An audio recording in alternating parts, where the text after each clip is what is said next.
त्याच्यानंतर दुसऱ्या आता सबसिडीच्या योजना ज्या आहेत, सबसिडीच्या योजनेमध्ये तुम्हाला पीएमजीपी जी योजना आहे, पीएमजीपी असेल किंवा पीएमजीपी ही सेंट्रल गव्हर्नमेंटची योजना आहे. त्याच्यानंतर सीएमईजीपी योजना आहे, सीएमईजीपी म्हणजे ही स्टेट गव्हर्नमेंटची योजना आहे. या दोन्ही योजना काय आहेत, सबसिडीच्या योजना आहेत. मग याच्यामध्ये तुम्ही जवळजवळ तुम्हाला 35% पर्यंत सबसिडी मिळते. त्यामुळे ही पण खूप चांगले मोठ्या प्रमाणामध्ये आपल्या तरुण आज व्यवसायात करस्पंद करू शकतात. आणि याच्यामध्ये कोणताही तरुण, कोणताही लाभार्थी, कोणीही कॅन्डिडेट असेल, कुठल्याही कास्टचा असेल, याच्यामधून तुम्ही करस्पंद करू शकता. कास्ट वाईज मग याच्यामध्ये सबसिडी 15%, 25%, 35% तुमची कास्ट कशी असेल त्याच्यानुसार ठरते, तुम्हाला माहिती सगळी मिळेल.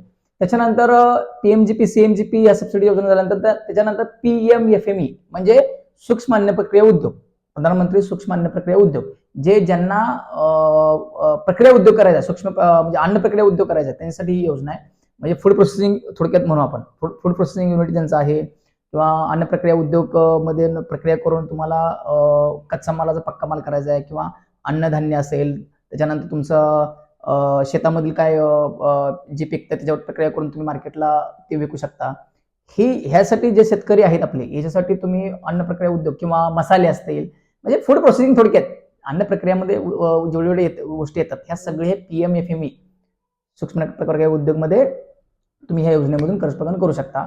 आणि खूप जवळजवळ मला वाटते 35% पर्यंत सबसिडी याला किंवा 10 लाखापर्यंत सबसिडी ह्या योजनेमधून तुम्हाला पीएमएफएमई मधून मिळते. त्याच्यानंतर अजून एक योजना म्हणजे एनएलएम, म्हणजे एनएलएम योजना जी आहे, जे शेतपूरक व्यवसाय तुम्ही करता, म्हणजे थोडक्यात काय, राष्ट्रीय पशुधन योजना, जी शासनाने जे गव्हर्नमेंट चालू केलेली योजना ही राष्ट्रीय पशुधन योजना म्हणजे एनएलएम योजना.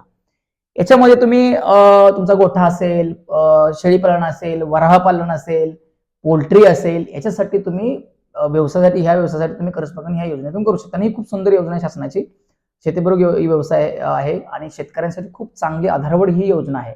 आणि जवळजवळ तुम्ही 50 लाखापर्यंत याच्यामध्ये सबसिडी तुम्हाला मिळते. जास्तीत जास्त 50 लाखापर्यंत सबसिडी ह्या योजनेतून तुम्ही घेऊ शकता.